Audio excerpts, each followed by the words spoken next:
बिस्मिल्लाहिर्रहमानिर्रहीम। अस्सलाम वालेकुम। और न्यूज़ के साथ में हूँ नज़ारा। रुक करते हैं खबरों का। मलिक दीन की रिपोर्ट के मुताबिक इस्लामाबाद दफ्तर खारजा FO ने मुख्तलिफ ममालिक में पाकिस्तान के 19 सफ़ीरों और कौंसल जनरल्स की तकर्रुरों की समरी वज़ीर-ए-आज़म शहबाज शरीफ को इरसाल कर दी।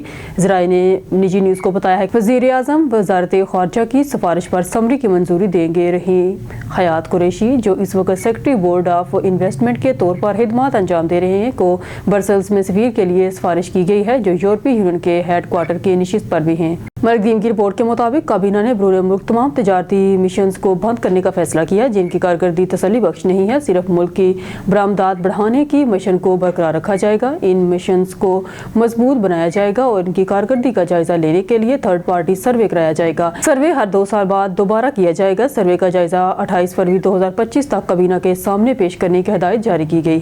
नकदी की कमी का शिकार पाकिस्तान फौजी ताकत में भारत को मात देने के लिए एक जुनूनी दौड़ में मसरूफ है और अपने हमा मौसमी इत्तेहादी चीन की खातर हवा महाली और फौजी मदद से पाकिस्तान बहरिया को जदीद बनाकर अपनी बहरी कुव्वत को तेजी से बढ़ा रहा है।